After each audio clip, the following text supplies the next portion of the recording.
Qishloqdagi kichkina uyda ikki opa-singil yashar edi. Katta opa Saida mas'uliyatli, xotirjam va sabrli qiz edi. U oilasiga tayanch bo'lishga harakat qilardi. Hamma narsani o'ychan va vazminlik bilan qilardi. Kichik opa Madina butunlay boshqacha tabiatga ega edi.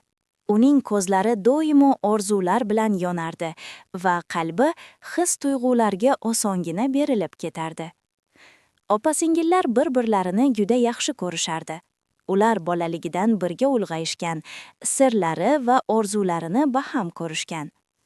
Bir kuni Saida turmushga chiqdi. Uning eri Jasur ismli yigit edi.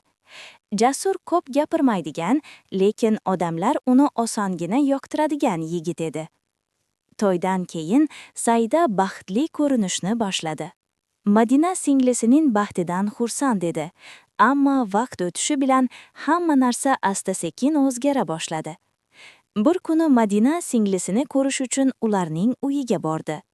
Saida ish bilan band edi. Jasur esa hovlida biror narsani ta'mirlayotgan edi. Madina uni birinchi marta uzoq vaqt kuzatdi.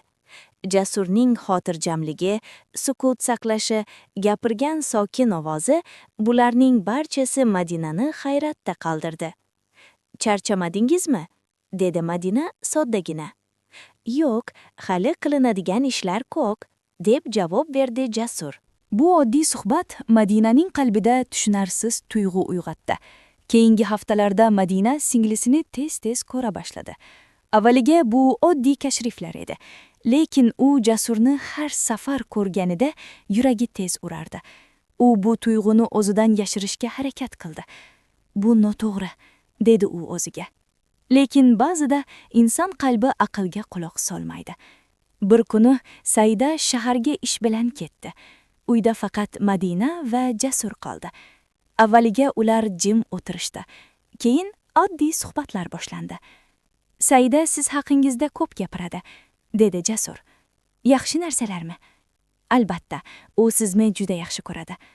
Bu gap Madinaning qalbini qattiq og'ritdi. Chunki bu vaqtga kelib u o'z his-tuyg'ularidan qo'rqishni boshlagan edi. Vaqt o'tdi. Bir kuni ularning suhbati uzoq davom etdi. Sukutda ikkalasi ham bir narsani tushunishdi.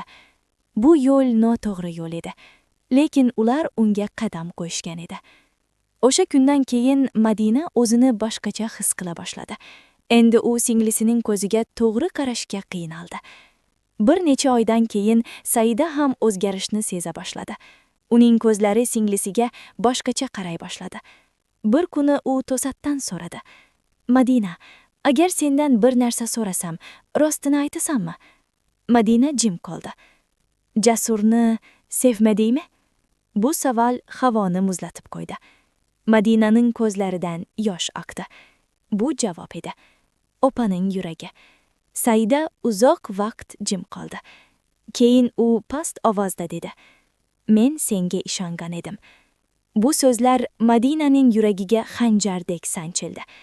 Saida yig'lamadi. U faqat shunday dedi. Eng yomoni xiyonat dushmandan emas, balki unga yaqin odamdan kelganida. Ko'p o'tmay Jasur ham ketdi. U ikkalasining ham sababchisi bo'lishni xohlamadi.